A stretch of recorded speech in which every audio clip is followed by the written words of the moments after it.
Thank you very much, all of you, for joining in very early and staying through. I wish to welcome all of you to this afternoon's launch of the Ghana Oil Sales Data for Accountability Report. To especially thank all of you for making it during these very busy times as we are all winding up to the end of the year. I would first start with some few housekeeping rules, just to let you know that the webinar will be recorded, and currently all participants are on mute. Feel free to use the Q&A function in the chat box to send in your questions or raise any issues in the course of the discussions, presentations, and Q&A sessions as well. And just to let you know that we intend this to be very interactive, and so we encourage you to fully participate during the presentations and the panel discussions as well. So those are just a few housekeeping rules. We currently have about 31 participants, and I think it's a good number to start with. And so I'll call on my colleague, Nazir Alpha Mohammed, to give some brief remarks on behalf of the West Africa Regional Manager for Anglophone. And just to let you know that Nazir is the Policy Advocacy Officer in the Ghana office here, and works a lot on our legal issues as well. And so Nazir, if you are around, please take over.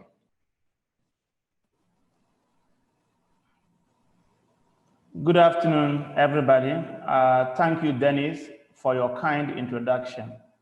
It is a pleasure to have to give the introductory remarks at this virtual webinar for and on behalf of NRGI's Anglophone West Africa Regional Manager, Nafi Chindri. Given the new normal of doing things occasioned by the coronavirus pandemic, this Zoom webinar is certainly a very appropriate forum to discuss the new report being released today. Ghana's oil sales using commodity trading data for accountability. Ghana is a good example of oil sales experiment with innovative learning. Despite the opacity often associated with commodity trading activities worldwide, the country has made considerable progress in reporting on its commodity trading activities. GNPC, Ministry of Finance, Bank of Ghana, Public Interest and Accountability Committee, and Ghana Extractive Industry Transparency Initiative all disclose information on the state's oil sales activities. For example, as we speak, the Ministry of Finance has disclosed information on the volume, unit price, date of sale, and value of every cargo sold by GNPC to date in line with EITI 2019 standard, requirement 4.2 and guidance note 26. For all cargoes sold from 2015 to 2018, the Ghana Extractive Industry Transparency Initiative has also included the name of the buying company in their disclosures. Let me also commend the GNPC for the recent disclosure of first trades of crude oil for 2015 to 2019, including buying companies, volume, price information, and destination countries in line with EITI systematic disclosure requirements, while urging the corporation to do more. Despite all this, Ghana faces major accountability challenges, just like many other new oil producer countries. Although the available oil sales data have been used to hold GNPC and companies accountable for their commodity trading activities, there is limited public awareness of this data and how it can be used for accountability purposes. Besides, the data as disclosed is far from comprehensive. Moving forward, Ghana will need to ensure not only that government or GNPC discloses, but also that companies and commodity traders do so with disaggregated data. Why is this necessary? Because despite being a new producer, the oil sector represents a significant source of revenue. Oil revenues totaled $938 million in 2019. Approximately $802 million of this amount, representing 86% of oil revenues, came from cargoes of oil sold by GNPC, the equivalent of 6% of government revenue in 2019. However, the cost challenge of responding to the coronavirus pandemic with reduced government revenues makes it more important than ever that government itself and citizens, civil society organizations, media, and other oversight actors are able to analyze GNPC's oil sales activities to inform government's approach to addressing Ghana's urgent resource governance challenges, including debt sustainability and GNPC and the government's oil sales revenue maximization and allocation strategy. Fortunately, NRGI has in this report analyzed the intricacies involved and has proposed recommendations on how the government and buying companies can further support accountability efforts on the sale of the state share of production and management of the resulting revenue. By this report, NRGI has once again proved to be an important thought leader in extractive governance globally and Ghana in particular. Our primary aim is to contribute to ensure countries rich in oil, gas, and minerals achieve sustainable, inclusive development, and that people receive lasting benefits from the extractive sector and experience reduced harms. That is precisely what this report does. What is the message of this report?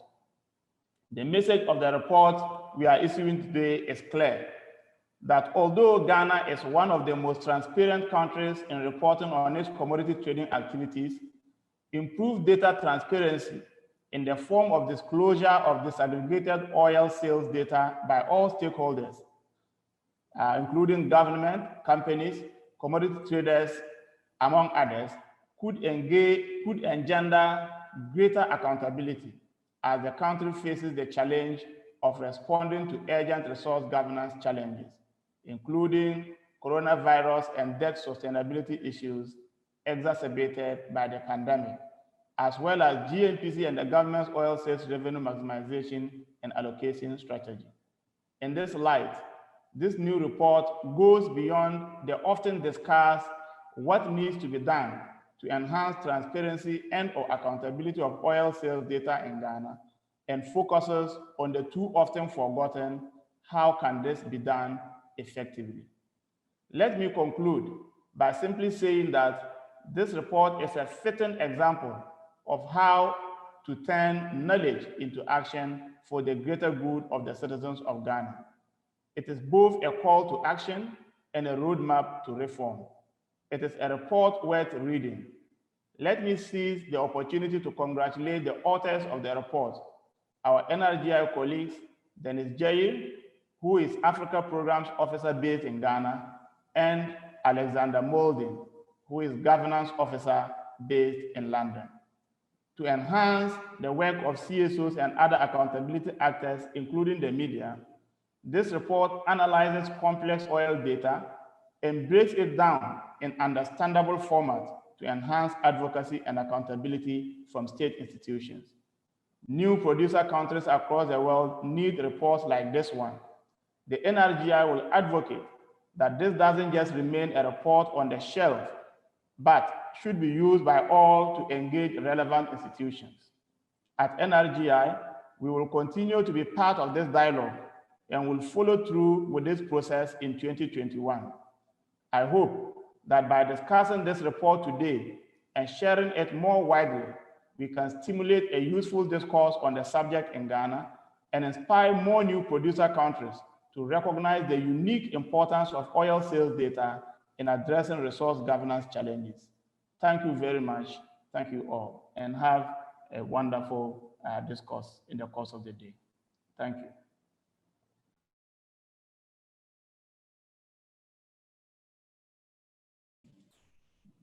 All right.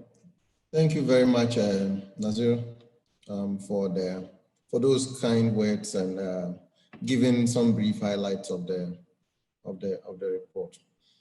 We now go into the presentation of some highlights of the report, and I'm going to start by sharing the screen. I hope everyone can see it.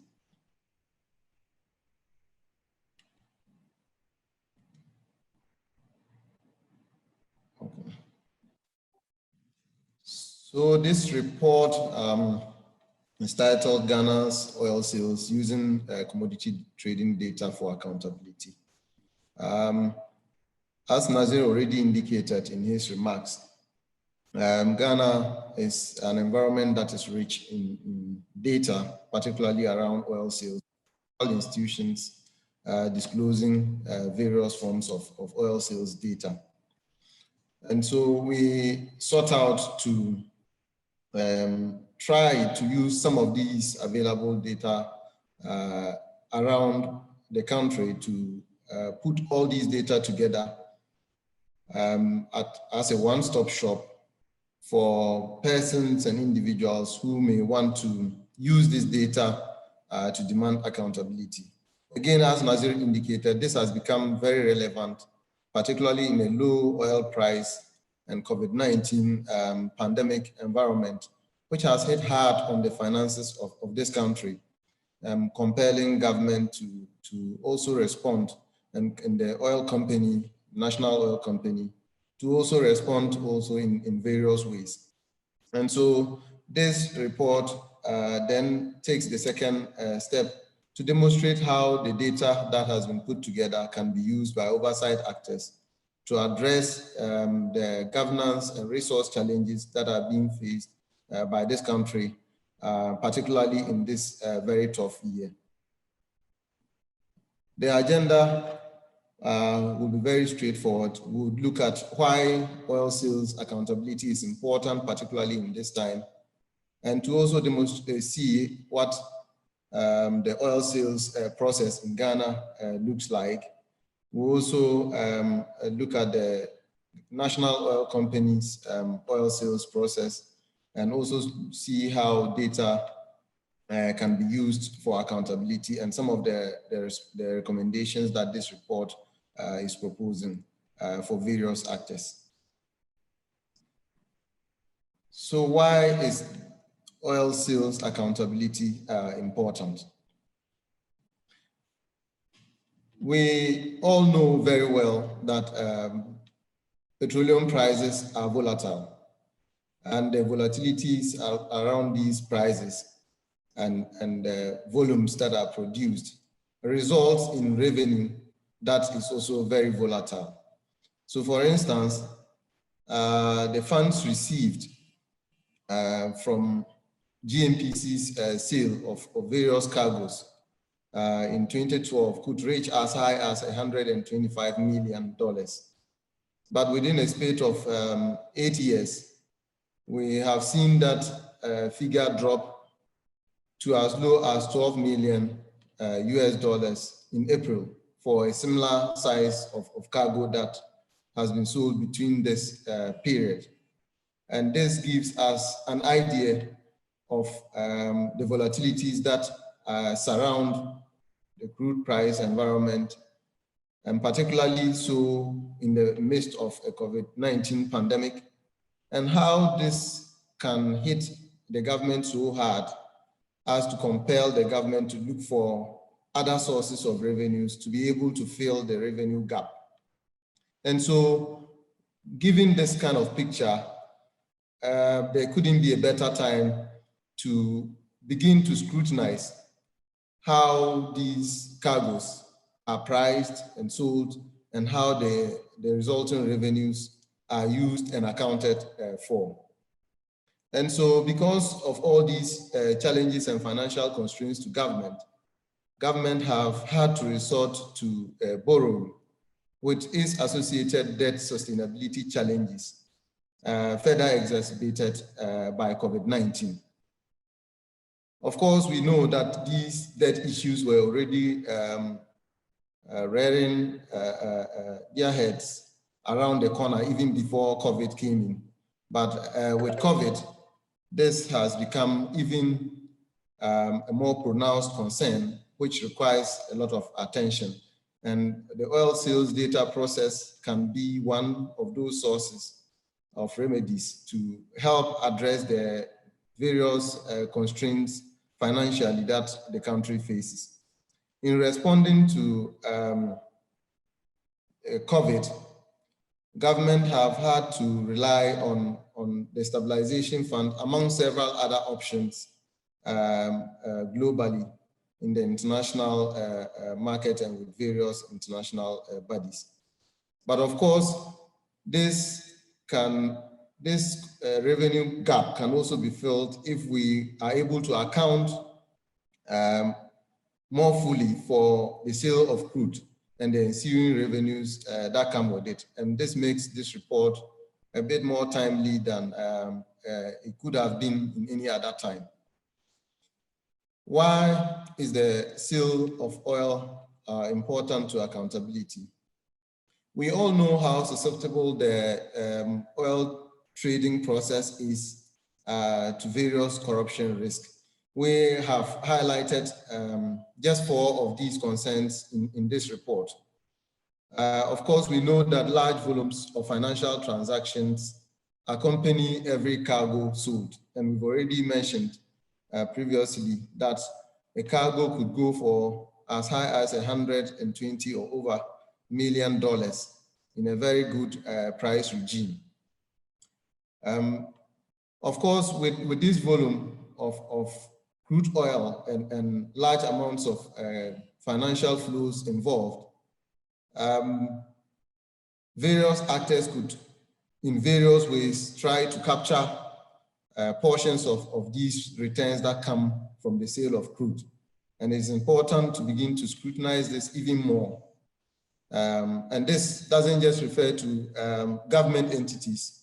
It also could refer to various actors and traders that are involved in this process.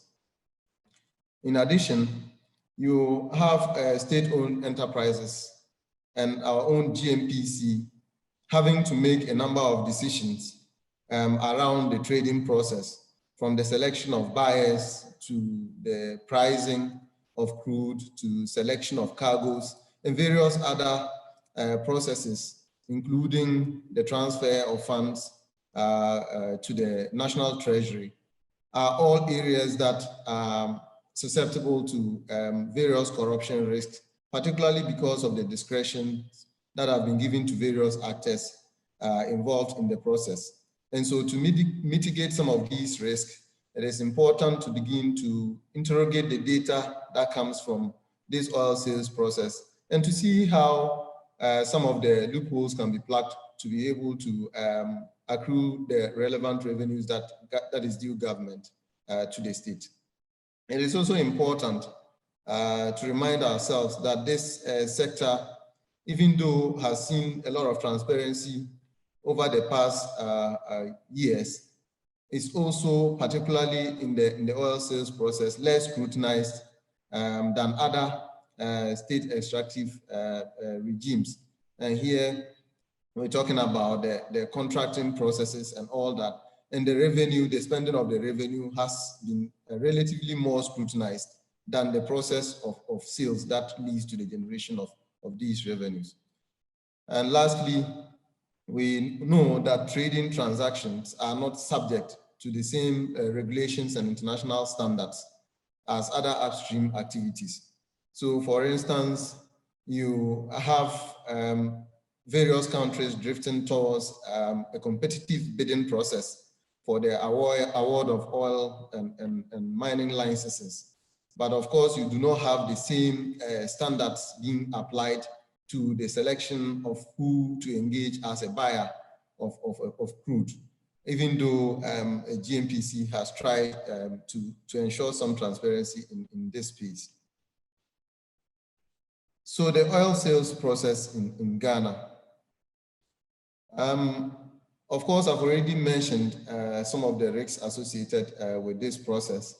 And of course, we know that the buyer selection process can be subject to several other transactions, and hence politicization of the decision-making and possible abuse of discretionary power in this process, and that public rent can be diverted in the process. In the buyer selection process, we also have GNPC establishing a very clear buyer selection process based on various technical and commercial criteria. But that is still not foolproof in terms of leakages that can occur in the process. In terms of negotiation of terms, we know that GNPC uses a pricing mechanism that seeks to reduce some of the risks to corruption and revenue losses. And that has also been clearly communicated. But some of these pricing options present advantages over others. And so it is important that in this process, we scrutinize some of the options that have been chosen, and citizens are able to interrogate the pros and cons of some of the options that we rely on in pricing and selling our crude. In terms of the revenue management, we know that all revenues go into the Petroleum Holding Fund, from where proceeds are then distributed. But the process of generating these revenues and depositing directly into these accounts can also present its own risk. The Bank of Ghana plays host to the PHF and is responsible for operational management of these funds, and the returns from these funds also have their own challenges in terms of how we generate interest and returns on the investments, and the challenges surrounding where and how we are investing these funds. And so this is just to present a brief overview of some of the reasons for this work, and to present an overview of the process as it is in Ghana. I would hand over to my colleague, Alexander Molden, to take us through some of the data that we unearthed in the process and how that data can be used to address the accountability challenges that we have identified. So thank you very much. Over to you, Alex. So I'll stop sharing and then Alex will take over.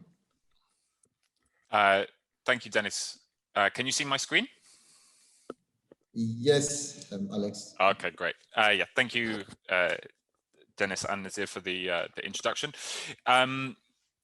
So yeah, as Dennis mentioned, for the remainder of the presentation of our research, I'll go through the oil sales data that's available in Ghana, some of the uses of this data for accountability that have emerged during the current resource governance challenges, and then some of the recommendations for governments, companies, and trading hubs that have emerged from our research. As Dennis mentioned, it is important to note that Ghana is a global leader in the commodities trading transparency space. Ghana EITI, Ministry of Finance, the National Oil Company, GNPC, all disclose cargo by cargo information on GNPC's commodities trading activities. And two trading companies, Trafigura and Glencore, have both also disclosed information on the purchases that they make from GNPC for the purchase of cargoes in 2015, and then more recently in 2017. As a result of all of this data, we have information on every cargo sold by GNPC to date, with the first cargo being sold in 2011. We have information on 73 cargoes sold up to the end of Q2 of 2020. And these cargoes were made up of a total volume of 71 million barrels of oil, with a total value of $5.2 billion. And while Ghana is a new oil producer, these oil sales activities already represent a significant source of government revenue. In 2019, GNPC's oil sales revenues equaled 9% of government revenue. Similarly, of oil revenues, which totaled 938 million in 2019, around 802 million of this, or 86%, came from cargoes sold by GNPC. So these commodities trading activities or oil sales activities are a dominant source of oil revenues. These revenues are also likely to increase in the future as new producing fields come online in Ghana. The oil that GNPC has available to sell it comes from the country's 3 producing fields, with the first, Jubilee, selling its first cargo in 2011. And then more recently in 2016, the first cargo was sold from TEN. And then most recently in 2018, cargoes began to be sold from the SGN field.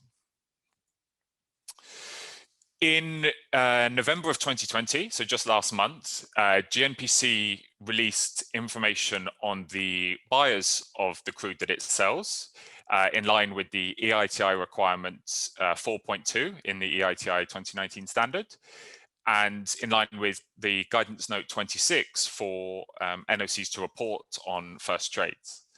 As a result of this disclosure by GNPC, we're able to map the buyers of GNPC's crude from 2015 to 2019. As we can see from this visualization, the vast majority of GNPC's crude has been allocated to Unipec Asia and to the trader Latasco as a result of 2 long-term contracts that GNPC has with these traders, with between 1 and 3 cargoes being sold to Gemcorp, Springfield, Vitol, Trafigura, and Glencore during this period from 2015 to 2019. So having explored the data, we'll now look at some of the uses of this data for accountability that have emerged during this project. So GNPC sells its oil through both term and spot contracts, with spot contracts being sort of immediate sales with one-off purchases usually conducted within 60 days of the purchase occurring. And the other form, term contracts, being longer-term sales agreements. GNPC has 2 term contracts, one with Unipec Asia, which was part of the umbrella loan agreement for $3 billion that the government of Ghana signed with China Development Bank. And this entitles Unipec Asia to 5 cargoes a year from the Jubilee field for 15.5 years. And the second long-term sales agreement GNPC has is with Russian trader Latasco for 4 cargoes a year from the TEN field. And this started in 2017 and will run for 6 years. These 2 term contracts have raised interest and have been a topic of national debate within Ghana, with some in civil society and oversight actors such as PIAC questioning whether these long-term contracts tied to loan agreements and sort of bank guarantees distorts the optimum value that GNPC is able to achieve. And this is also a question in Ghana as the country faces debt sustainability challenges in the country, exacerbated, as Dennis mentioned, by the COVID-19 pandemic. Term sales represent a significant share of the oil sold by GNPC. In 2019, revenues from just those 2 term contracts alone equaled 6% of government revenue. And these two deals generated 59% of all of the total oil revenue that Ghana generated in 2019. So these are a significant source of government revenue at the time. Looking at the data on the amount sold through term contracts and spot contracts for each year, we can see that the majority of oil is sold through term contracts, with the one exception being in 2011, and this was as a result of the long-term sales agreement with Jubilee, with Unipec Asia for purchases from Jubilee, not coming into effect until February of 2012. So this data and this analysis can be useful for civil society and oversight actors in assessing the viability of further oil-backed borrowing of the type that is that facilitated these two long-term sales contracts, and suggested at the moment almost all of GNPC's oil potential is allocated to these two term contracts. Both Ministry of Finance and Gate and GNPC have provided information on the unit price achieved for each of the cargoes sold. And while the oil sold by GNPC is sold on a Brent plus a differential, it's not possible to use this analysis to work out whether the optimal value was achieved by GNPC.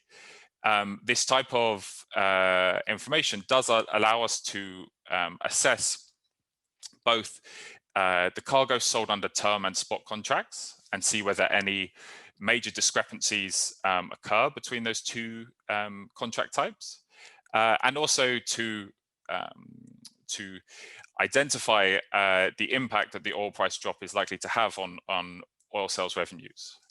As Dennis mentioned, the two similarly sized cargoes sold in April 2012 and then in April 2020 achieved 125 million and just 12 million respectively at those two times, and that can be seen at the end of this graph as we approach mid-2020. A second major challenge that we identified that this report, that this oil sales data can help address, is questions around revenue allocation. The Petroleum Revenue Management Act dictates that oil sales revenues are where they are distributed, but the government and Ministry of Finance has discretion over the exact amounts allocated to each of the recipient entities. Distribution of oil sales revenue has received increased national attention in Ghana as a result of the COVID-19 pandemic and the need to maximize revenues resulting from this revenue stream.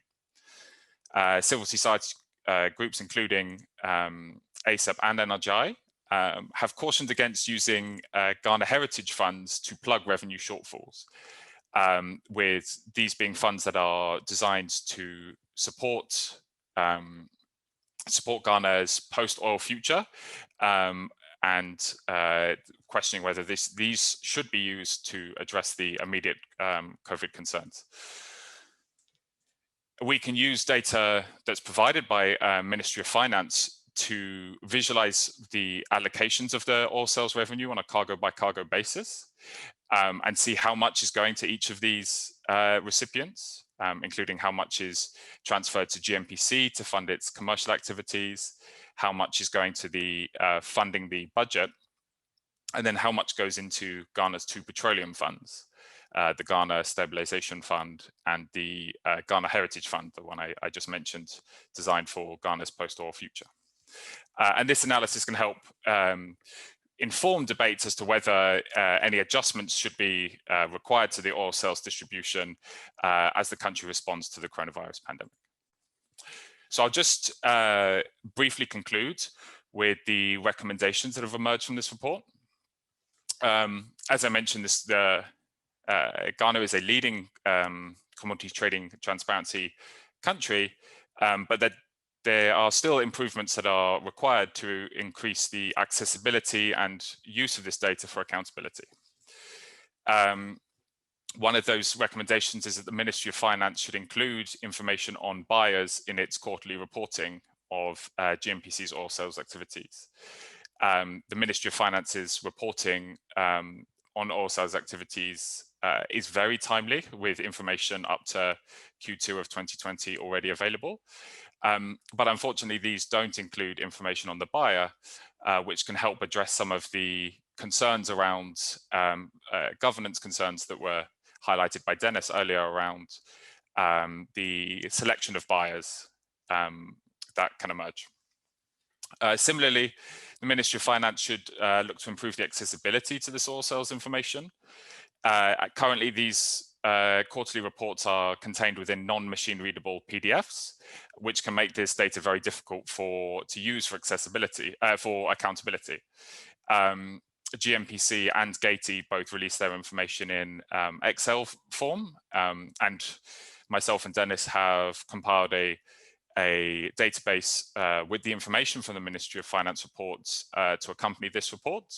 But moving forward, we would call on Ministry of Finance to increase the accessibility of this information when it discloses it. And finally, for the government, we'd call on them to disclose the long-term sales contracts agreements information terms that it has with both UNIPEC Asia and Litasco.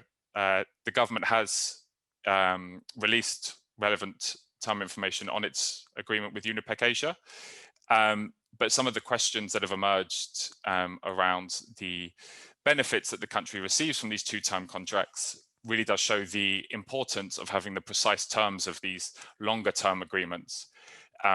So we would call on the government to disclose these contracts. For buying companies, as we mentioned, 2 companies to date have disclosed information on the purchases they make from GNPC. But we would call on other companies to make similar disclosures in line with the buying company guidance that EITI recently released. And similarly, to facilitate the sales contracts disclosures that we recommended above.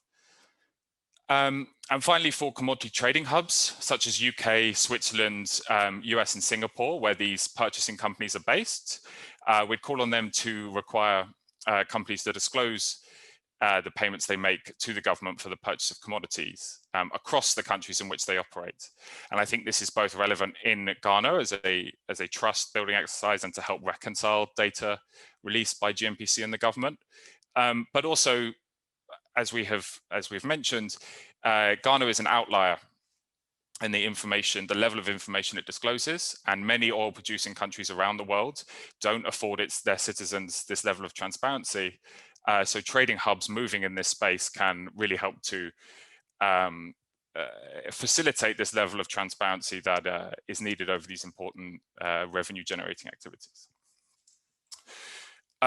So with that, I'll hand over to Nazir to go through any questions that have emerged during the presentation, and then we can move on to the panel discussion. Thank you. Thank you, Alex. Currently, so far, I've not seen any question yet. Nobody has asked a question on the Q&A, but if you have anybody with a question, can you kindly come in now? So we take it from there. Question, comment?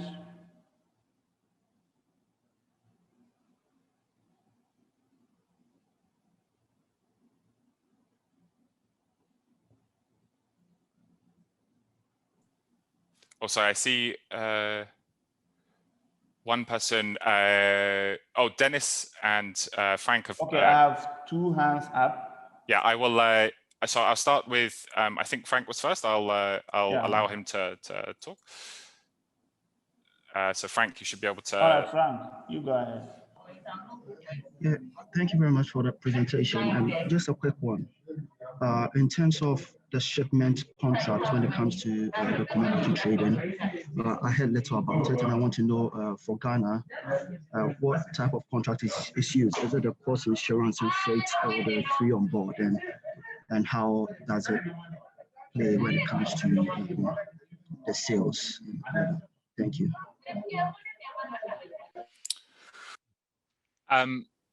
Dennis, feel free to jump in on this as well. And in fact, we have a panelist from GNPC as well, so I'll be able to speak more to this.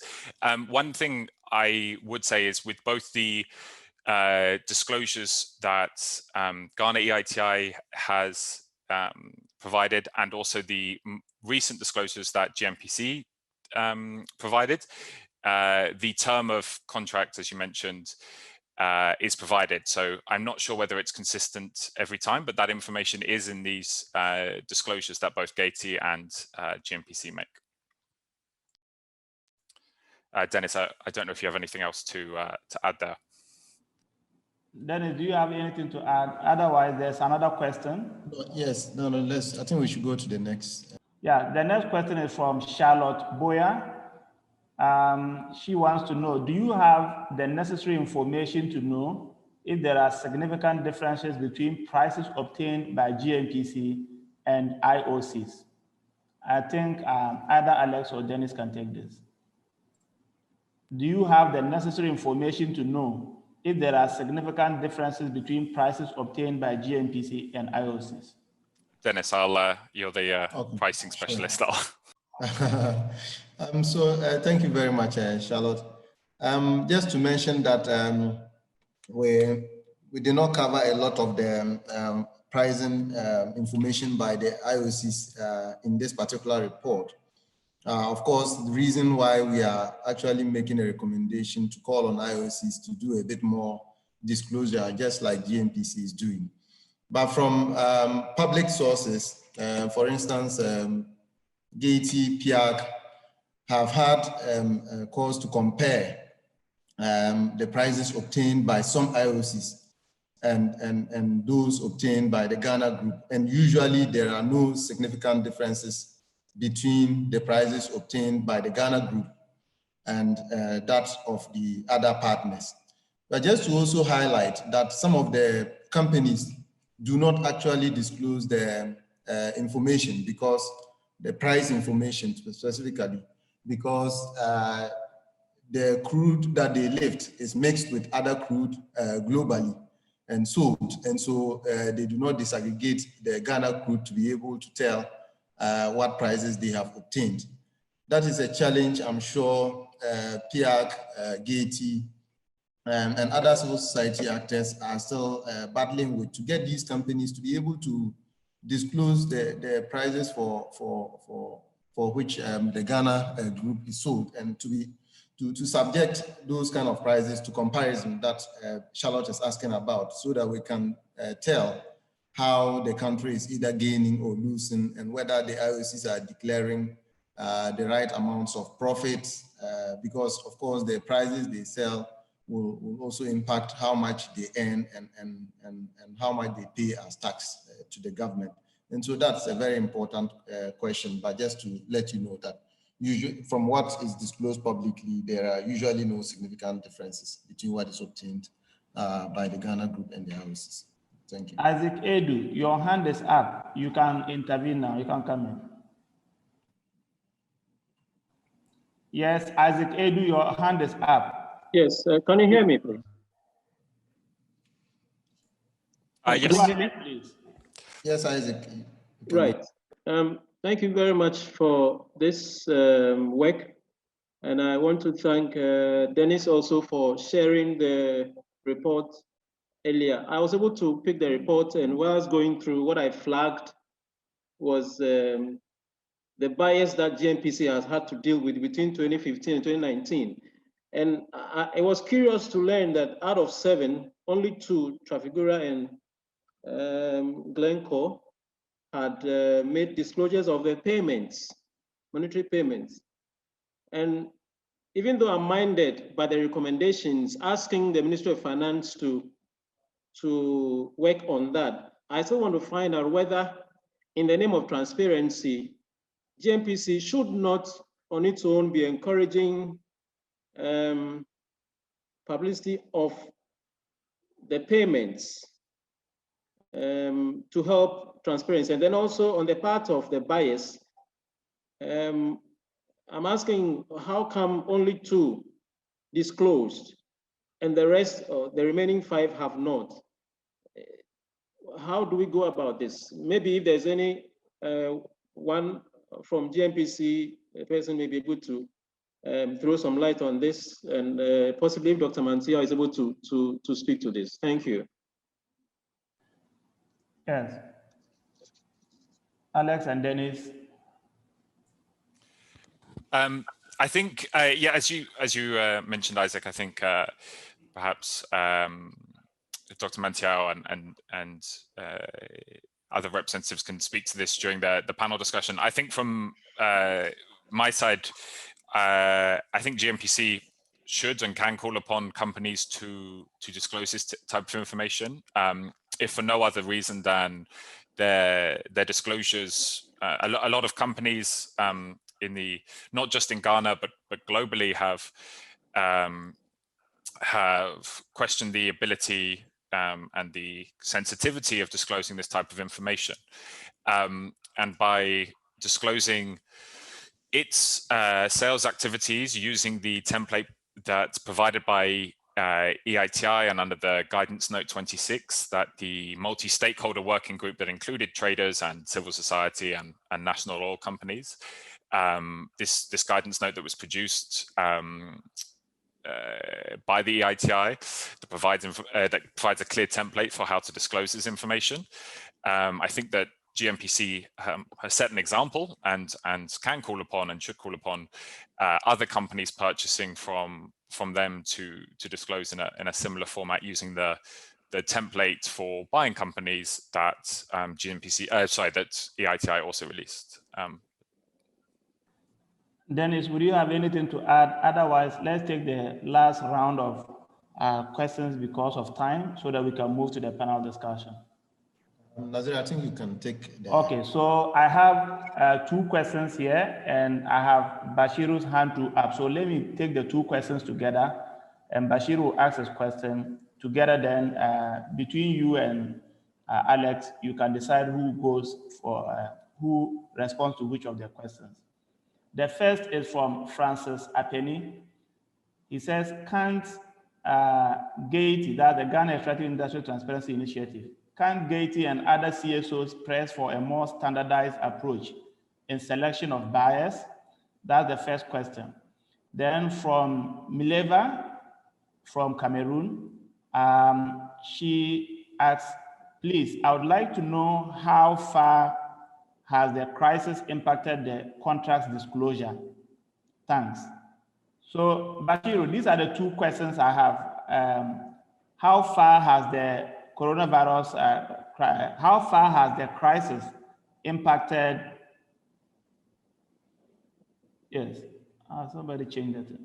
Okay, so that was it. How far has the crisis impacted the contract disclosure?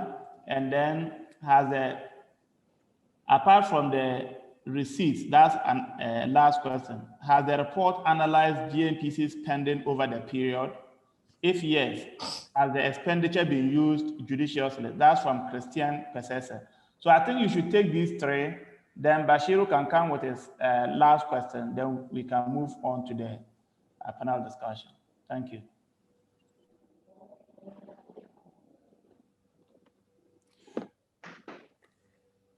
Dennis, oh, sorry, go ahead.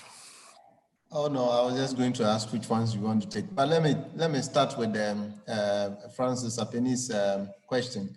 Yes. Can GATE and other CSOs press for a more standardized approach in the selection of buyers? I think if you followed some of the discussions around commodity trading, you realize that GATE did a pilot study sometime in 2018. Where the report that came out dealt with the buyer selection process as disclosed to them by GMPC, and that is quite a comprehensive buyer selection process in there.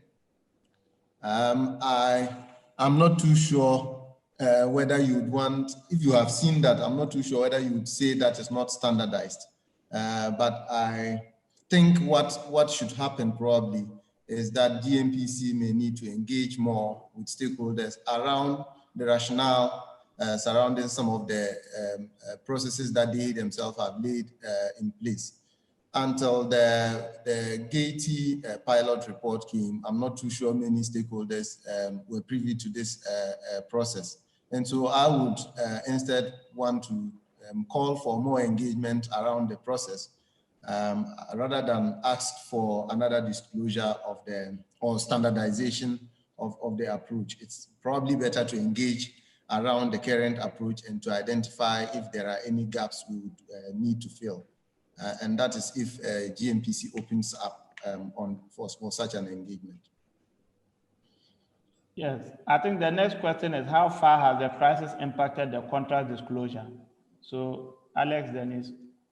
I think this may be a question that can be with a representative from GMPC as well from on the panel. I think that can be raised there. I know across there was the EITI ran a entire week last week on contract transparency on a variety of topics, both upstream activities and on oil sales in EITI countries. I think the pandemic has likely impacted, as it has with every operation activities around the world, has likely impacted the pace of these sorts of kind of progression, but that this at the same time the pandemic makes this sort of disclosure and this sort of information more important than ever. But I think this is something we can get into on the panel. How about the last one, whether the report analyzes GMPC spending over the period, and if yes, has the expenditure been used judiciously?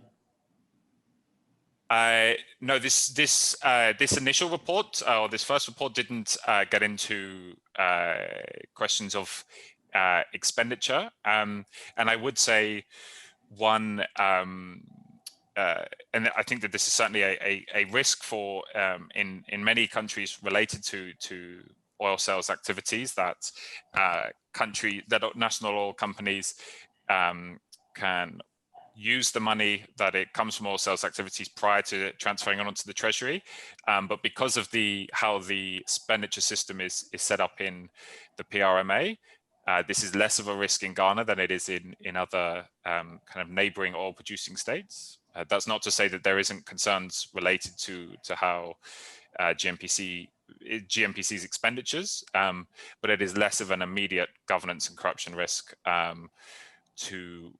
related to oil sales transparency as it is in other countries.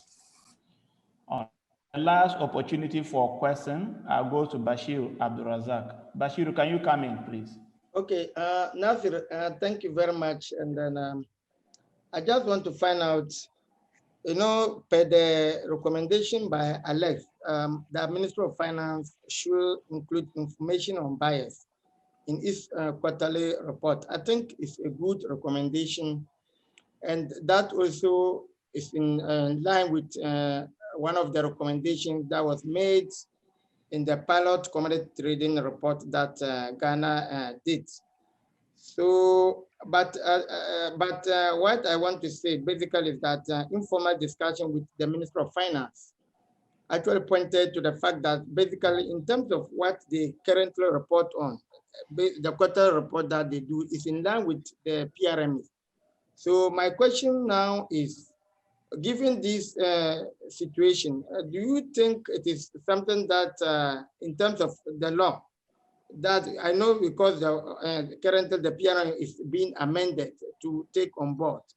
I'm not too sure how this recommendation can be taken on board to be included in the current or the ongoing amendment of the PRM, if that has not been done. Alex and Dennis, please. Thank you. Yes, Bash, I think that the current law has enough requirements for transparency, and it really doesn't limit the Ministry of Finance as to what they should disclose. And so I'm not very sure whether we should be looking at this in terms of amendment, but just to call on the Ministry of Finance to probably go beyond even what the law says, even if they think this is not stipulated specifically in the current PRMA setup. And given that Gaiety would also probably make similar calls, I think it's just right within the current framework for Ministry of Finance if it wants to make such disclosures without necessarily requiring an amendment. All right. So thank you very much. I think time is fast spent. Dennis, I will now hand over back to you so that we can get into the panel discussion. Okay. Thank you very much, Nazir, for moderating this session. Our next session straight away is the panel session. And so my job right now would just be to introduce the moderator for the panel session, and he would in turn introduce his panel. Our moderator today is someone who has worked closely around commodity trading issues in Ghana. Samuel Bequin is an economist and a governance expert with excellent expertise in natural resource management. Over the past 8 years, Samuel has applied his expertise to support policy and legislation formulation in natural resource and environmental management in Ghana, Guyana, Nigeria, Tanzania, Zambia, and Uganda.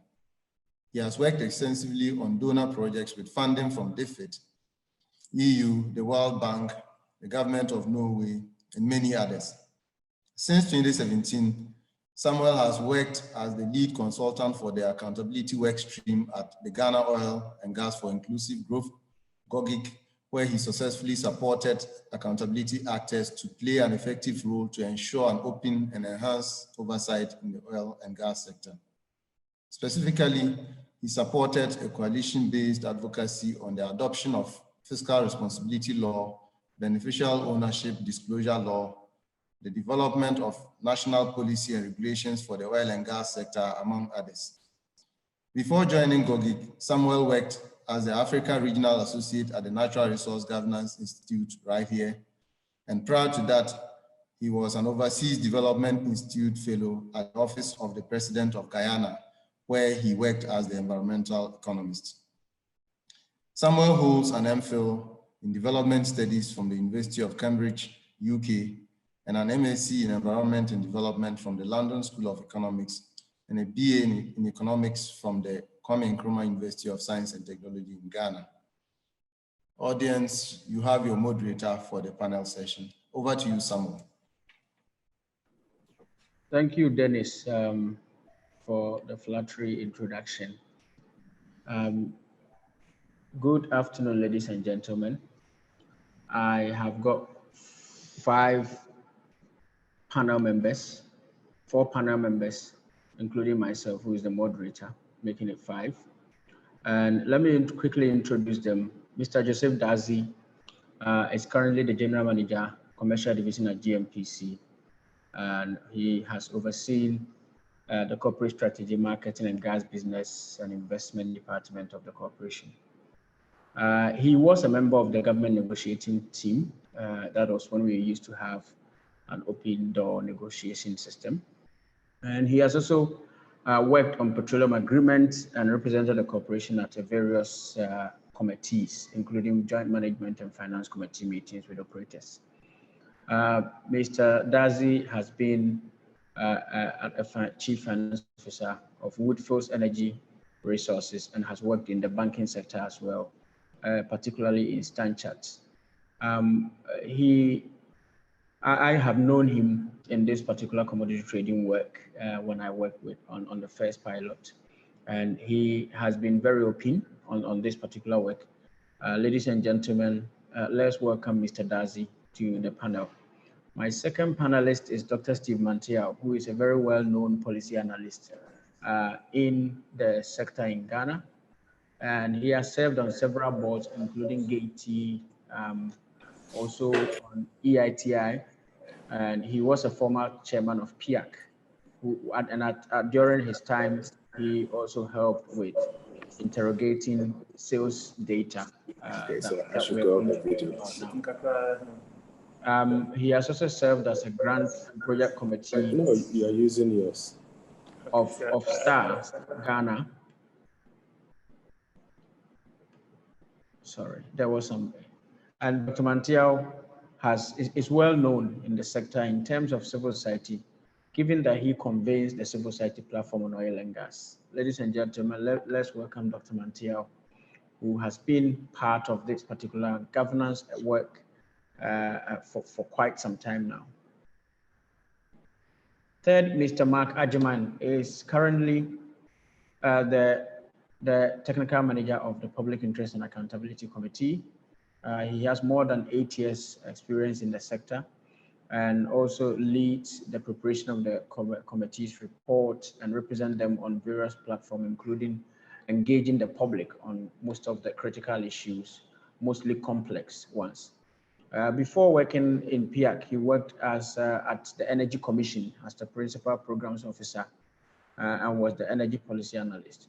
He holds an MSc in Oil and Gas Engineering from Robert Gordon University and also a BSc in Petroleum Engineering from the Kwame Nkrumah University of Science and Technology. He has worked to also contribute to the governance in Ghana sector in Ghana, and I have also known him since my return from Guyana to work in this particular sector. The last panelist is Ms. Fatima Nyambura. She is the policy officer focusing on commodity trading and state-owned enterprise transparency work. Her work entails development and implementation of policies to increase disclosure of oil, gas, and mineral sales and purchases. Fatima also provides project management support to the policy team. Before joining the International EITI Secretariat, Fatima had worked on development consulting in programs in Ghana, Georgia, Liberia, Kenya, Rwanda, Sierra Leone, Somalia, Uganda, Zambia, and Zimbabwe. He is an advocate of the High Court of Kenya and certified public secretary. She holds a master's degree in mineral law and policy from the University of Dundee and a postgraduate diploma in law from the Kenya School of Law. Ladies and gentlemen, I present to you the 4 panel members, Mr. Joseph Dazi, Dr. Steve Mantiao, Mr. Mark Ajiman, and Fatima Nyambura. First and foremost, I would like Thanks very much, Samuel. Yeah. Yes, we will definitely hear their reaction from the report. But first and foremost, let me quickly go over some of the key highlights of the report. And during the panel, just a quick housekeeping rules. We will give our panel members about 5 to 7 minutes to get their first reaction, after which we will like to pose one question to each of them, and then we can open up for the attendees to ask questions. During the presentation, it was quite clear that the need for oil and gas sales data to support accountability work is very significant. First of all, some revelations that has come out of all the total oil revenues that we collect, about 86% of that particular revenues come from the sales that we make through GMPC. Also, it forms about 9% of total government revenues, and I think that is very, very significant. Also, it is important to note that oil and gas revenues have become one of the most assured revenues to fund some critical government programs, including the free senior high school program. Also, Dennis had provided very good justification of why the sales data is important, including given that it involves large transactions with 950 barrels to 1 million barrels per parcel, including as high as $120 million to as low as $12 million. These high volumes usually have some level of inherent, possible misuse or some deviations from the norm. Also, the discretion that usually most state-owned enterprise or national oil companies, is not just in Ghana, have to deal with transactions regarding oil sales. There is a likelihood that this discretion could be abused if not well checked. And the sector remains very opaque. Yes, it remains very opaque. Some countries, including Ghana, have made some strides, but other countries have not been able to make similar strides. And therefore, if overall, the sector remains very, very opaque. And therefore, there is a need for us to continue to engage the sector, ensure we seek for more transparency in that particular sector. Over the years, GNPC have lifted about 73 cargoes and made a total volume of 71 million with about $5.2 billion raking in Ghana. I would like to invite my panelists to provide the first initial reaction to the report. Let me go to Mr. Dadzie, who works at GNPC. Mr. Dadzie, I would like to know, these are some of the findings of the report that Dennis and Alex had churned out. It talks about some of the transparency and some of the outstanding issues that GNPC should take note. I would like to have about 5 to 7 minutes of your reaction to the report. Thanks very much, Mr. Bequin, and good afternoon to all the panelists and the participants of this webinar. I think those of us in GNPC, we've also been very concerned about disclosure. We've been very concerned about accountability. And usually when we talk about accountability, we're talking about data disclosure. I mean, making readily available data to users or interested parties to utilize them for whatever research or whatever information that they need. Luckily for us in Ghana, I mean, we know that the PMRA is put in place the measure for us to disclose. So we have very little choice in the matter. I mean, we're bound by the PMRA, by the Act to make disclosures to Ministry of Finance, PIAC, Bank of Ghana, and other statutory bodies. And so we have very little choice in the matter. But like I said earlier, GNPC, we're looking beyond some of this, if I can call it, statutory disclosure to make it, to provide more information for users of information to be able to help in policy formulation and other things that normally data usage will be put to. And so we acknowledge this report that NGRI has put in place. We think that it's a step in the right direction to bring more transparency along the commodity trade, value trading chain. I mean, I think for a lot of people who are not very involved in the sector, I mean, a lot of things may seem opaque, but I think those who take the trouble to deal or interface with GNPC and for that matter, other institutions, a lot of this information are really available and they can easily be accessed. But I think we need to go beyond that and make them available to put them on other platforms or other media that may really be available or easily be accessible by the people of Ghana.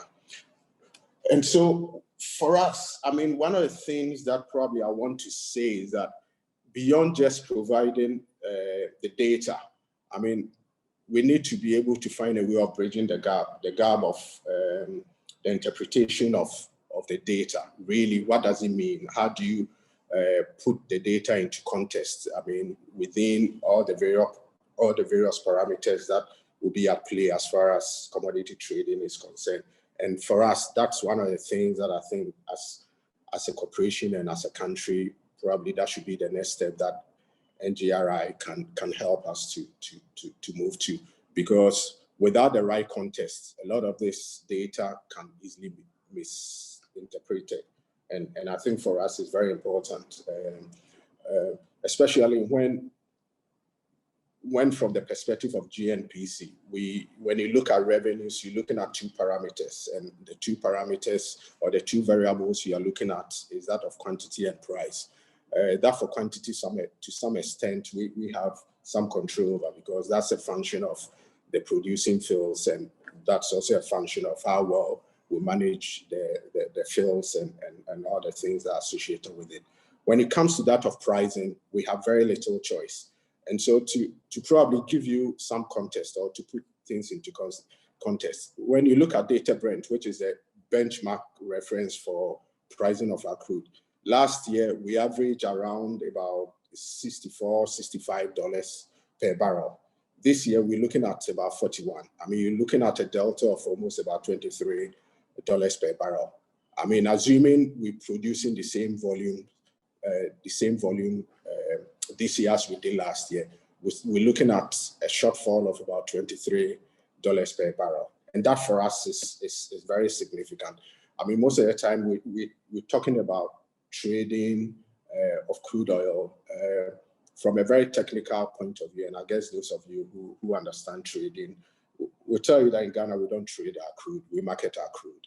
I mean, when you talk about trading, you're talking about taking positions, and we don't do that in Ghana. We basically market our crude. And so we're basically at risk of the market. And it's one of the issues that probably to forestall some of the volatilities that we have in revenue and also in pricing, we need to probably have some engagement and some consensus on that as a country. We probably will have to look at how well we mitigate some of these risks that are associated with the crude marketing that we do.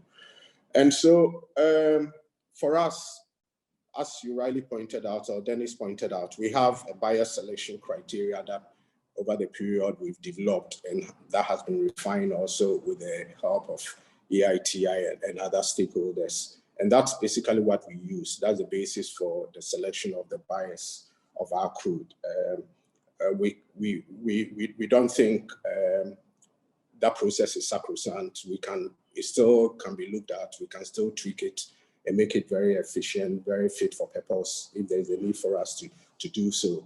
Like I said, we've been very open. We've opened our books. We've opened our doors to all the stakeholders who are interested in looking at how we go about the process of marketing and also selecting buyers for our crude. And so we are happy, and we are always willing to engage with entities like NGR and PIAC and others. We have a statutory obligation to provide the information that we need. The only thing I just want to add in addition is that, like all other producers or sellers of oil, we've been impacted negatively by COVID. And so if you look at the example that is in the report, I think the April cargo, you're looking at a Jubilee cargo, and probably for information purposes, let me say that for the three cargoes that we market, that's Jubilee, TEN, and Sankofa, Jubilee is quoted on Platts, and so it's published daily, I mean, on Platts. So GNPC has very little involvement as to really what the price of Jubilee should be. It's basically a function of the market forces. TEN and Sankofa are not traded yet. We're still in discussion with Platts, the company that published Platts, to look at how well we can go about assessing the various crudes. Obviously, it's easier when you have big volumes, because you then eliminate the possibility of skewing prices because of the small volumes that are sometimes involved in the assessment. But it's one of the things that we are in discussion with the publishers of Platts to see how well we can go about assessing those two crudes.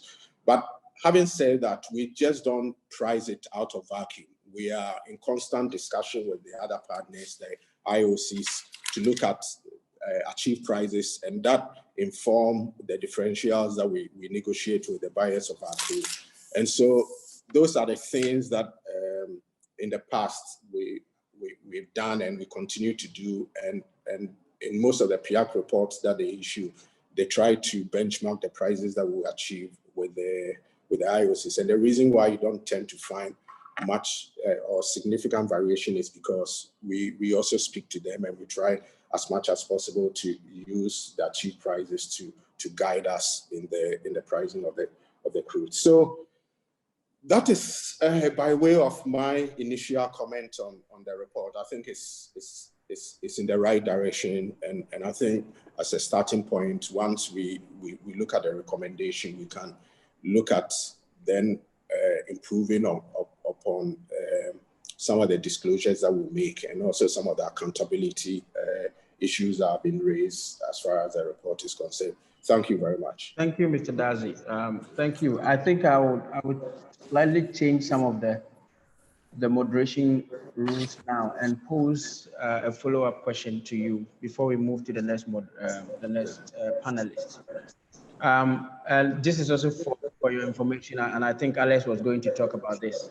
There is an agreement for NRGI and GATE to collaborate and talk about some of the content issues from the previous report in January.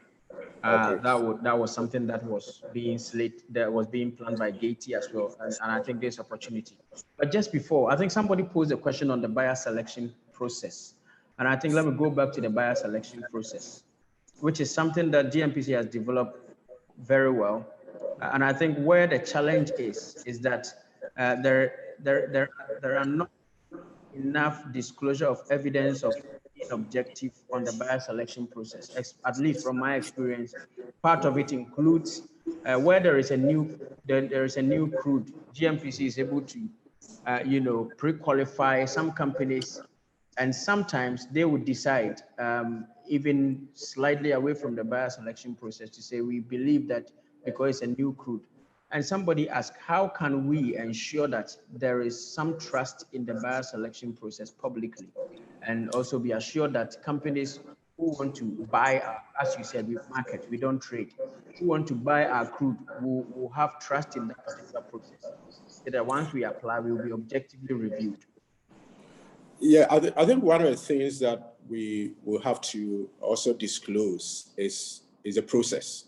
I think internally and for some of the entities that deal with us, they are aware of the process that we go through. But internally, I mean, we have a cross-departmental, let me call it cross-functional team that is set up, made up of technical and commercial people who will then assess the candidate for purchase of our crude.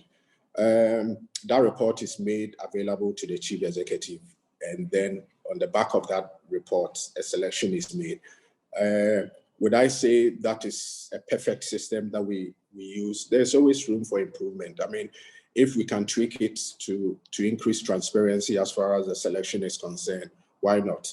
The other point I just want to make is that when you put into context the volumes that we produce as a country, really it's not that much. So you find out that by virtue of the financial contract or agreements that we've entered into, I mean, the CDB loan and the Litasco facility, they basically, I mean, as your presentation pointed out, they basically account for about 83 to about 90% of the volumes that are lifted. There's very little that is available for other parties.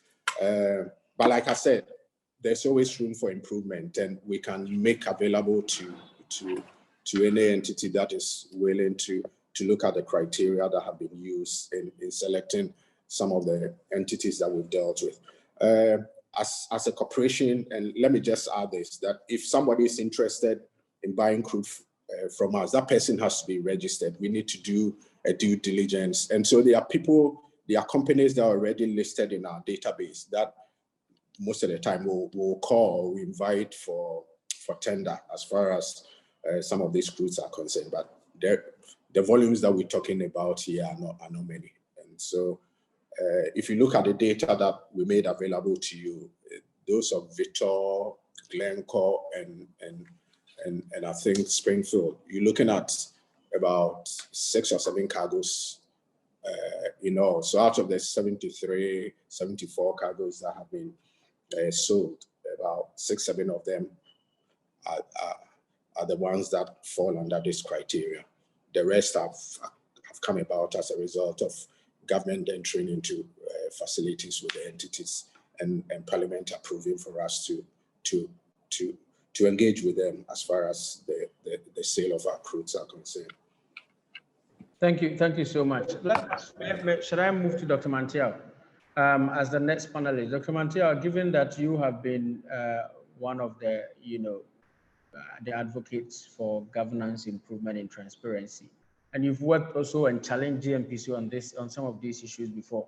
I mean, how would the information presented by NRGI's report support CSO's work going forward?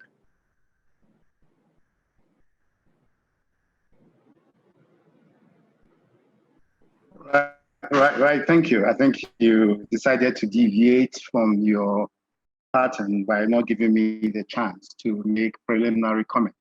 No, but I will still seize that opportunity to make that preliminary comment. Yes, you have about 5 minutes. So let me take the opportunity first and foremost to correct the designation of Mr. Joseph Dadzie. I understand he's a Deputy Chief Executive, Commerce, Strategy, and Business Development. So let's get it right. He's a big man. Very big. Now, it is true that in the wake of revenue shortfalls occasioned by the COVID-19 pandemic and crude oil price drop, governments have resorted to borrowing from both internal and external sources to meet increased coronavirus-related and other social spending. My discomfort with the constant happen of the impact of the coronavirus pandemic on the national economy, however, arise from the likelihood of abuse of the situation by the managers of our petroleum revenues. Recently, we were told that some oil revenues which have remained unaccounted for over the past 3 years can suddenly be accounted for on account of COVID-19. The Ministry of Finance says it has used the money to plug revenue shortfalls arising out of COVID impact and oil market crash. The details of the expenditure, however, remains a mystery. It will seem to me that COVID has provided an excuse for treating petroleum revenues, particularly the annual budget funding amount, as a stabilization fund, a clear violation of a PRMA. Now, what is even more worrying is the fact that the huge COVID-related borrowings, the special COVID fund, and other citizens-led initiatives to mitigate the impact of COVID are all being managed and accounted for disjointedly, making it difficult to see instances of explication and abuse. And it is partly in the context of the potential for misreporting and statutory violations as indicated that I wish to emphasize the importance of this exercise undertaken by the NRGI. You see, accountability actors certainly need to be more vigilant in their monitoring activities, from the wellhead through the market to the management and use of the revenues. You find that the paper points out that governance and corruption risk arise in 3 distinct stages of commodity trading and outlines them as follows. 1, the selection of buyers. 2, the negotiation of price, value, and volume sold. 3, the management and use of resulting oil revenues, oil sales and revenues.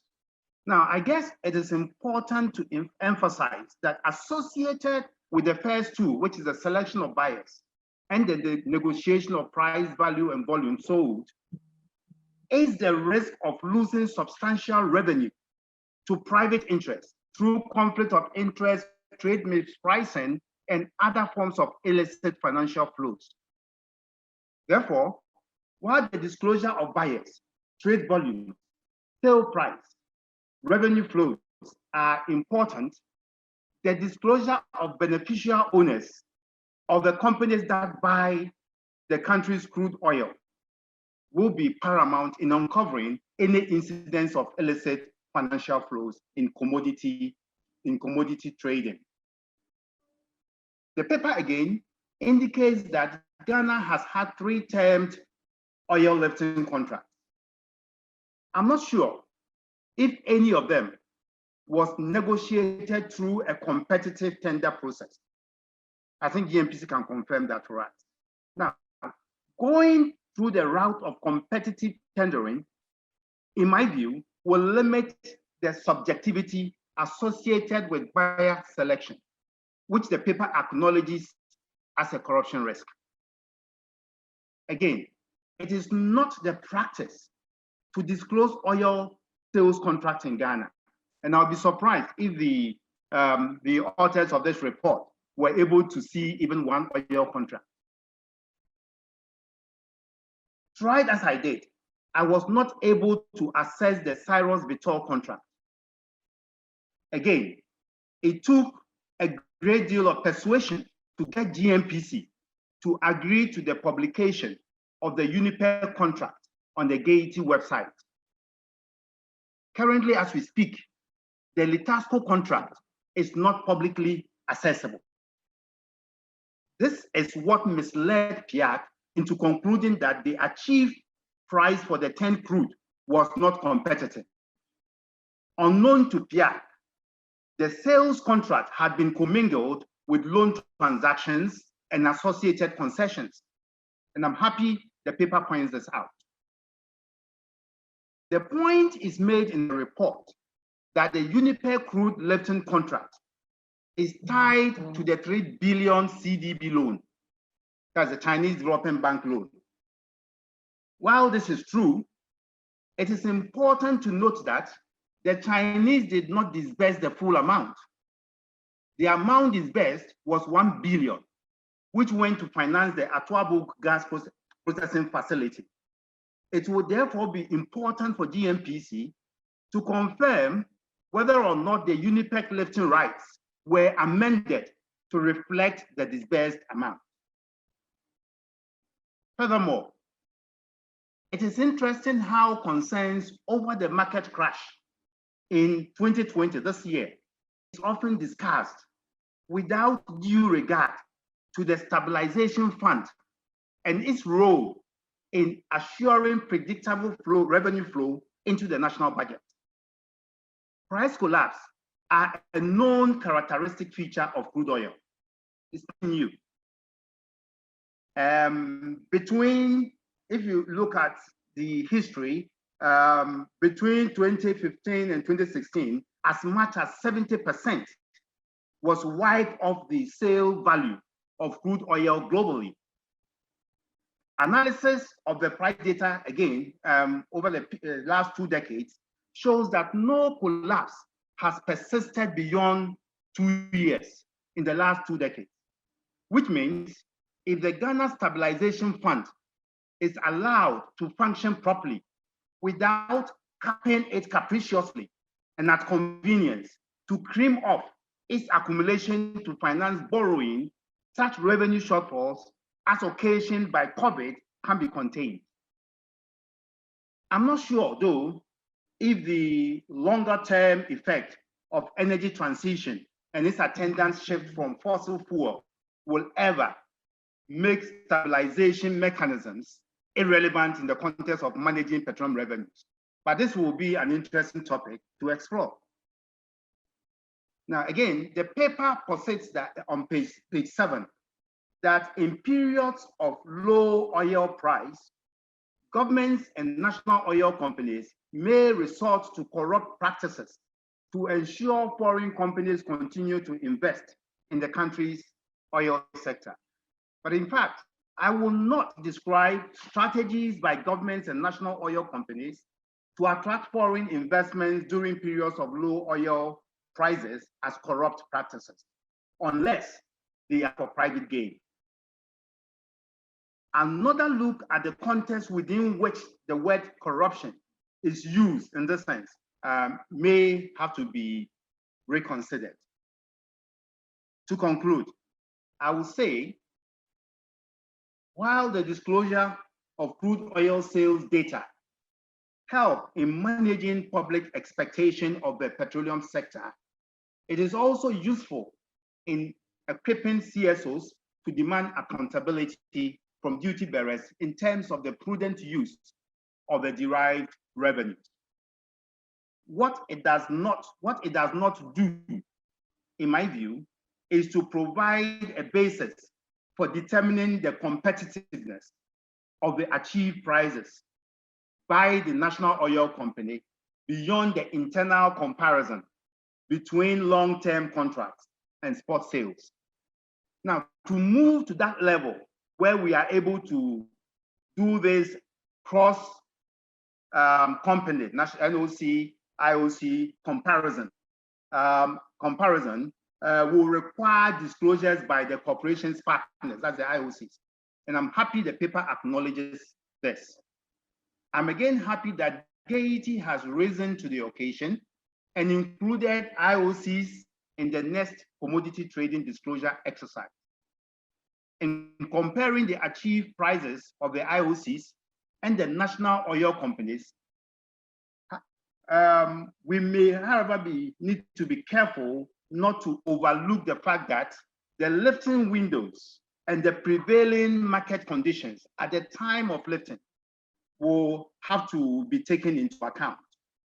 In addition, the dominant approaches used by the IOCs will have to also be looked at in terms of learning from them, to apply what works most for optimum price achievement.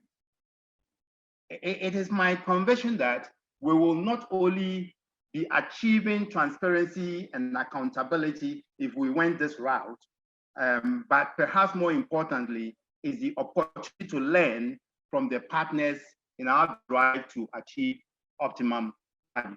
So this will be my initial comments on the report as I read through them this morning and made note of my key observations and learning points.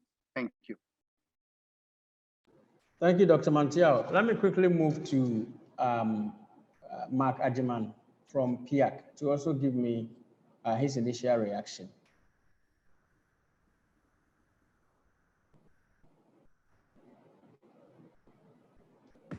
Thank you, Sami, and good afternoon to all participants.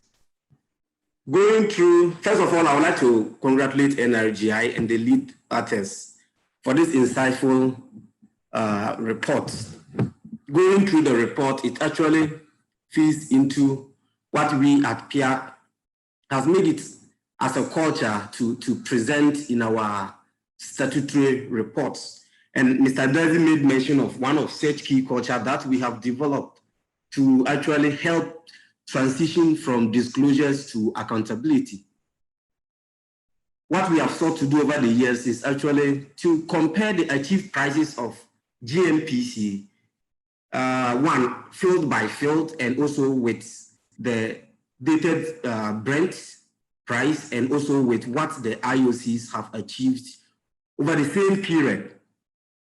We all know that this does not determine actually if any particular sale represents optimal market value for the state as at that particular sale time. But it, however, gives us as oversight actors the opportunity to examine the price achieved under both spot and term contracts. And with this, and as the report actually alluded to, PIAC has realized that on average, achieved price from the sale of the Sankofa Ginyami crude, which is on spot contract basis, has consistently been higher than those of Jubilee and TEN, which are under term contracts.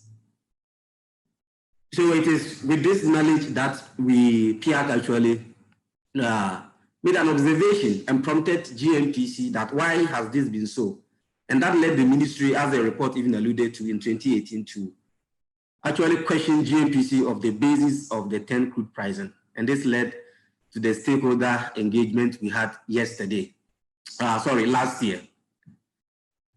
And one consensus we reached, and I think one of the participants also asked this question, one consensus we reached at this stakeholder forum to understand GNPC's marketing strategy, overall marketing strategy, was that going forward, there should be an all-inclusive committee that looks at the pricing formula or the pricing strategy of GMPC. So this all-inclusive committee can help choose the buyer, help set the price, the volumes, the quantity, and the amount to be sold for. So this is one of the recommendations we actually made from that forum. And the other recommendation made from that forum, which Dr. Mantia also alluded to in his opening remarks, was since we've moved away to competitive bidding of blocks, why don't we do the same for our crude marketing? Why don't we tender it publicly to allow for competitive bidding, so to enhance the transparency of the process and also leads to accountability? What I picked from this is certain challenge that has been thrown to most of the accountability actors or the oversight actors.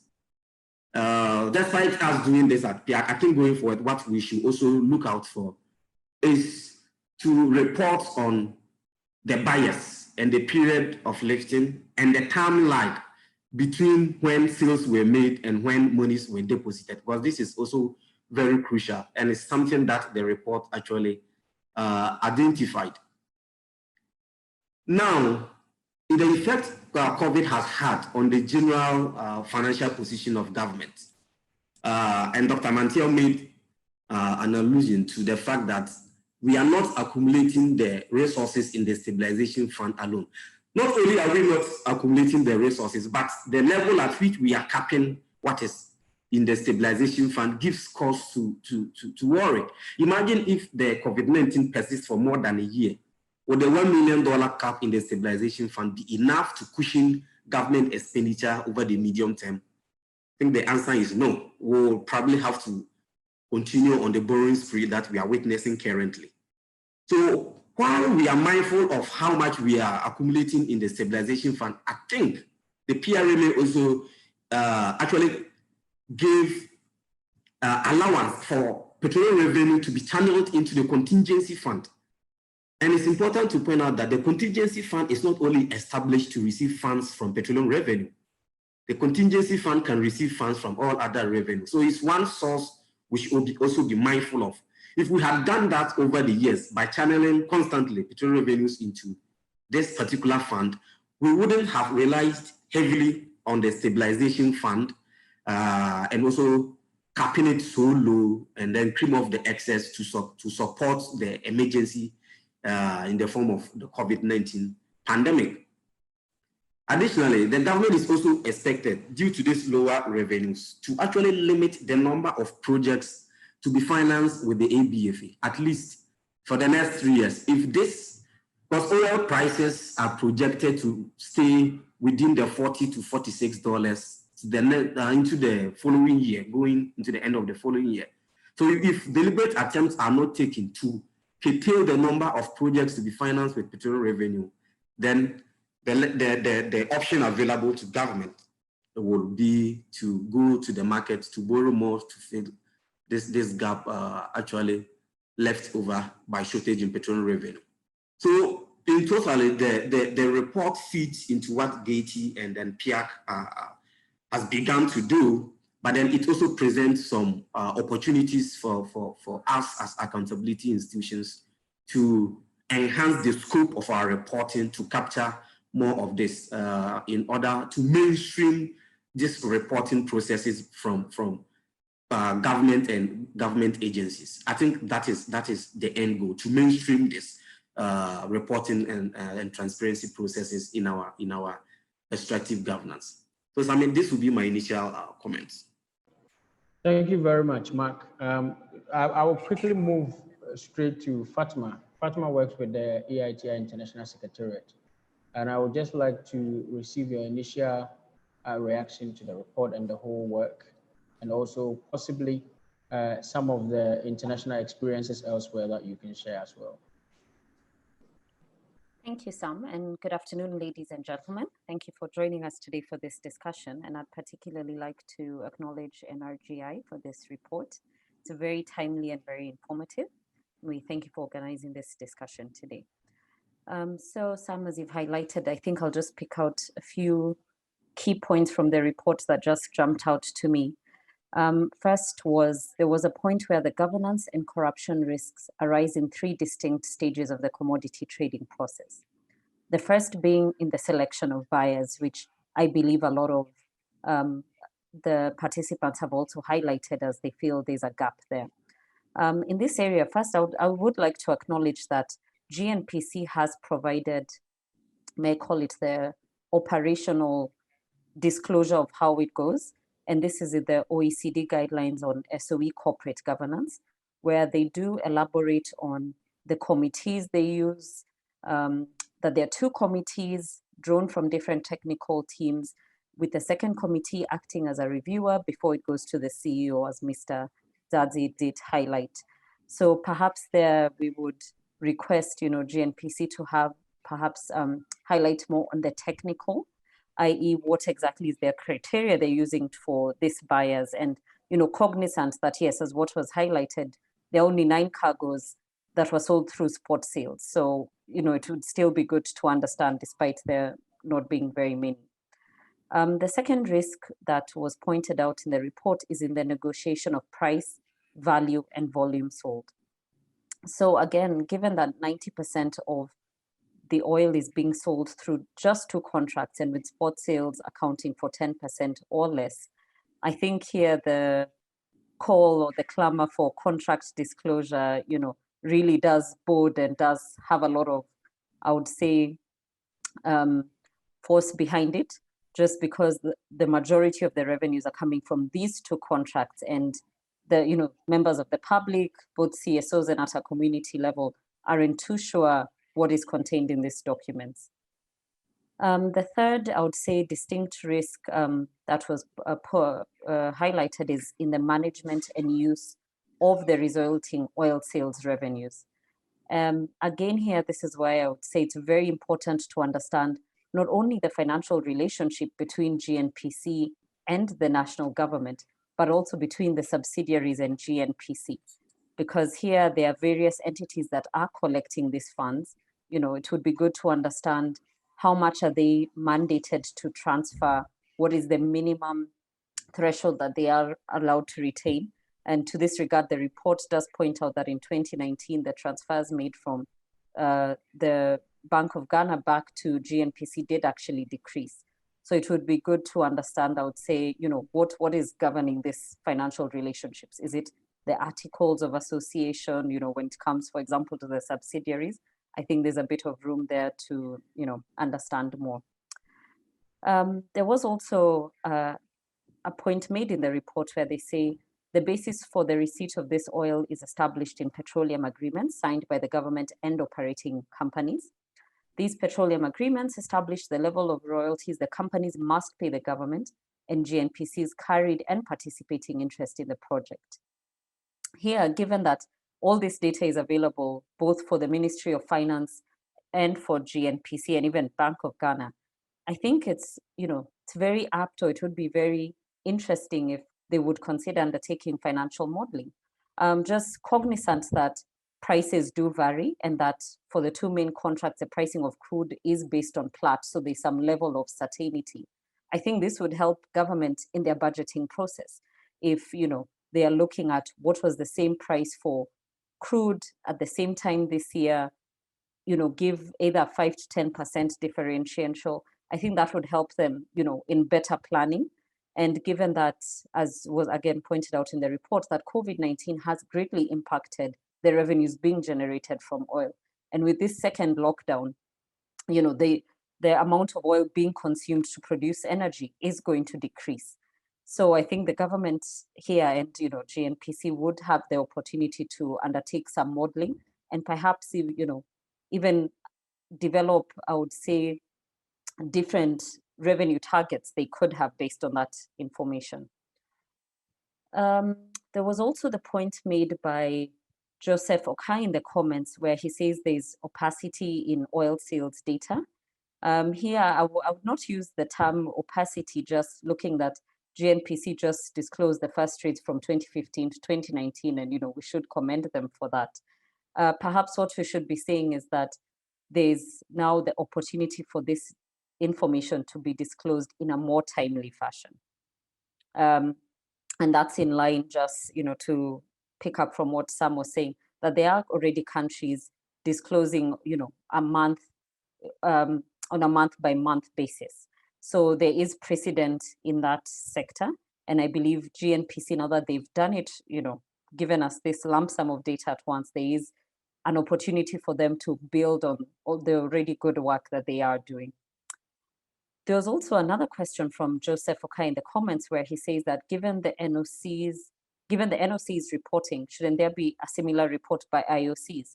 And Alexander had spoken to this, where the EITI has developed guidelines for companies buying oil, gas, and minerals from governments, which we encourage them to use because, as was rightly pointed out at the onset, data is only as useful as it can be analyzed. So what this template allows is for a standardized structure and therefore it allows for, I would say, even people who are not too technically savvy in commodity trading to be able to quickly see, okay, this was the amount of cargo that was shipped, what was the price paid for it, where was the load port. I think for IOCs, we are encouraging them to use this template. And here we are calling on commodity trading hubs, as was pointed out in the report, such as the UK, Switzerland, the US, and Singapore, to actually push companies that are domiciled in these countries to adopt these guidelines.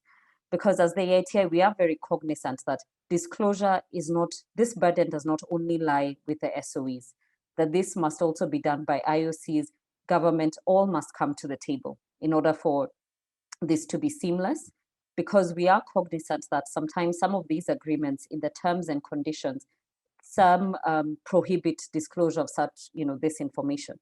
But where all parties come to the table, discuss and agree on a framework, I believe that that's a good stepping stone and that's a good way to begin the process of disclosure and foster more transparency and ultimately build trust with the, I would say, communities that these companies are operating in, and even for the SOEs and the governments to build more trust from their citizens.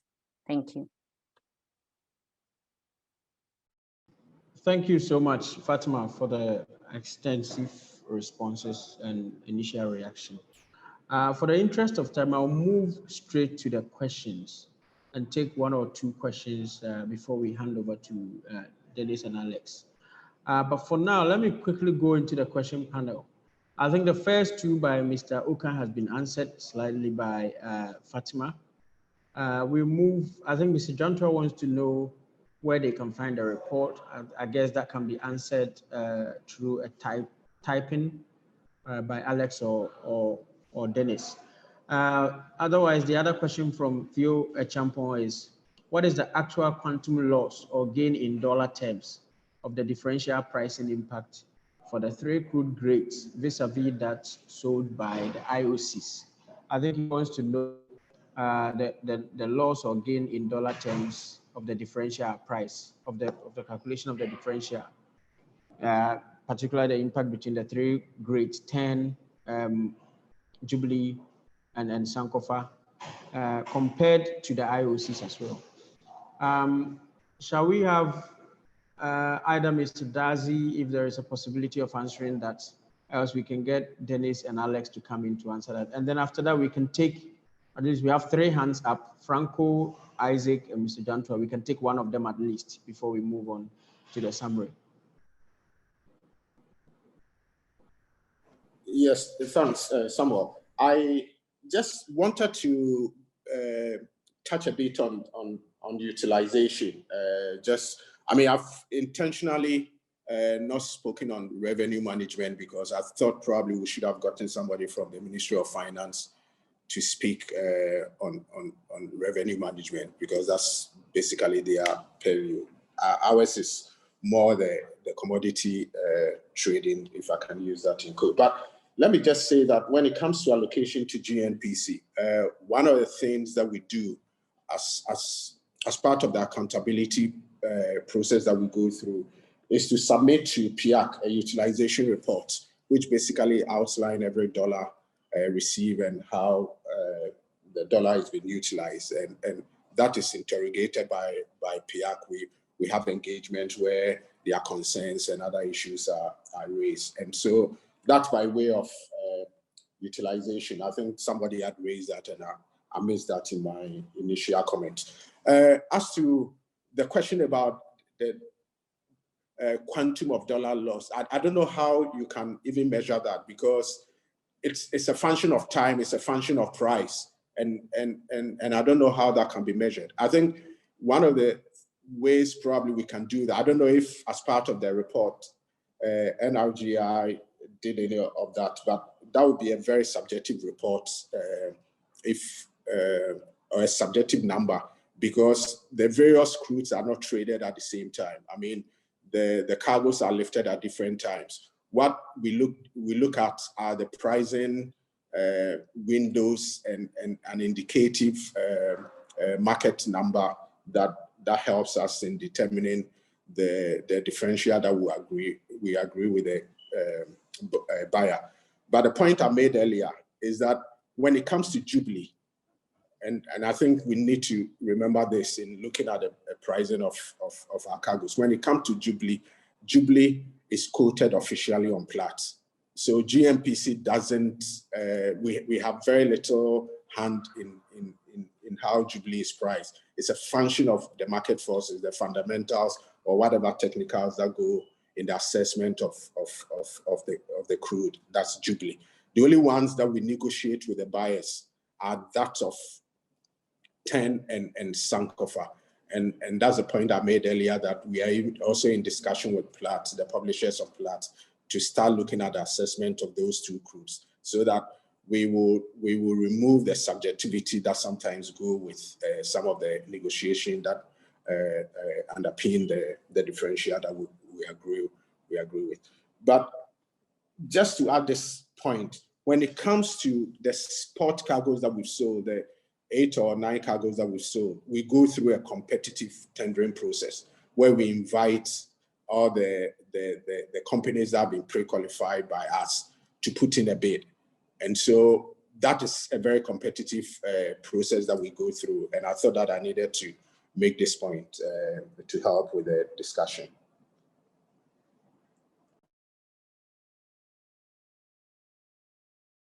Thank you, Mr. Dazi.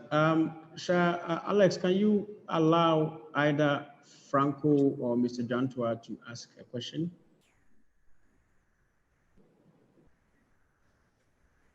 Yes, Mr. Jantua should be able to speak now. Yes, hello, good afternoon all. I've put some questions up, and this has got to do with, from Steve's presentation, considering the kind of parliament we're going to have, can we not push for COVID-19 audit spending on how the monies have been spent, so that any monies that are being camouflaged under COVID-19 can be exposed?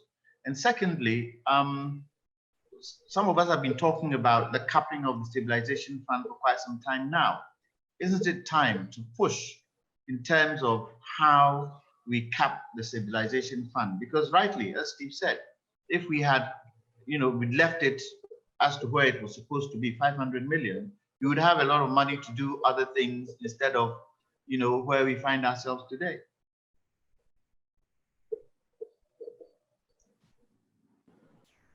Thank you, Mr. Jantua. I think that's also a contribution from Mr. Jantua about the fact that a lot of the COVID spending have been, pushed under certain revenue sources, including ABFA and unspent ABFA or unaccounted ABFA.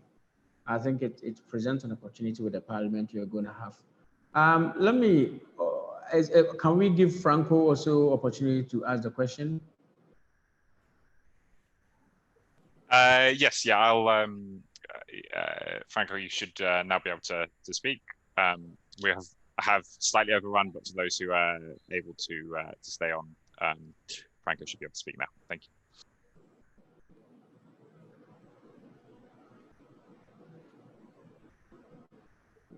Well, Franco, I don't know if you want to unmute yourself. You're currently on mute, but if you want to pose a question, then feel free to unmute yourself.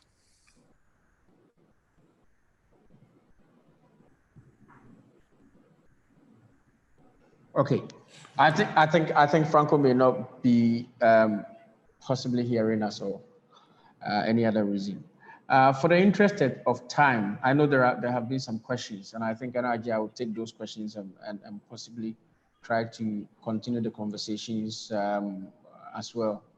But for the interest of time, I would like to end here and have a special thanks to our panelists, Dr. Mantiao, Mark Ajiman, Mr. Sami, before you go, yes, can you get GNPC to confirm for us the status of the UNIPEC contract, whether the left and rights of UNIPEC were amended to reflect the fact that the Chinese Development Bank disbursed only 1 billion? And even the Letasco contract as well, whether it can be available. Exactly. Yeah. Mr. Dazi, let me a very quick one, because we've run over time. Doc, I'm surprised you don't have the contract, because contract that we've made available to parties that have requested for it, we will make them available to you. Specifically on UNIPEC, it's not been amended. It hasn't been amended because I think government over the period has increased the loan amount. Initially, I think it was $1 billion, and then they went for an additional 400, and there was a discussion to assess additional amounts, about 600 or so for port and some traffic light project. And so there is. We don't have the details on this, given that it's tied to oil revenue. I'm not saying that, Joseph, you should answer that. I'm just asking ourselves. I'm sure Ministry of Finance should be there. Exactly. I think yes, and was approved. So I think we probably should get somebody from Ministry of Finance to speak to some of these questions. But it hasn't been amended. So as it is now, we still yes performing to the tune of 3 billion. I'm not sure it's 3 billion. I think even the amount that have been the amounts that were disbursed, we haven't fully liquidated the amount. Okay. Yeah, the loan hasn't been fully liquidated. That for Letasco, we can make them available to PIAC, and I think sometimes the concern the other companies have had is with because they are commercial contracts and you don't want it being made public. But I think for accountability sake, we can make them available to PIAC for whatever scrutiny that needs to be done as far as the terms and conditions are concerned. And you will find out that when you look at the contracts, they are pretty standardized. I mean, the pricing formula and all the other things are pretty standardized, yes. All right, thank you. One more question. Is it available on the GNPC website? No, obviously, we can't put it. It's a commercial contract. We can't put it. I mean, we can put historical things on the website. You guys approved for the UNIPEC contract to be posted on the GAIT website. Yeah, because UNIPEC went to Parliament, so it was already publicly available from Parliament.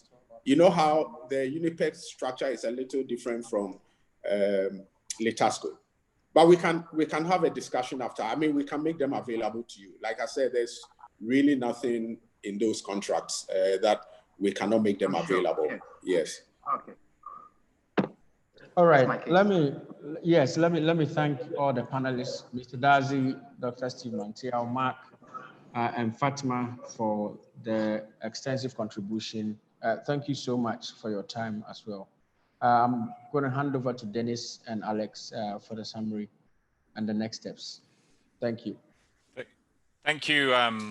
Thank you, Samuel. And as I say, apologies that this webinar slightly overran, but I think it's a reflection of the need for this report and the need for this work and the need for collaboration between NRGI and others in such as GAITI and PIAC and GNPC and civil society to address some of these challenges and to make sure that the commendable transparency that GNPC and others have achieved is used to address some of these resource governance challenges that existed but were exacerbated as a result of COVID-19.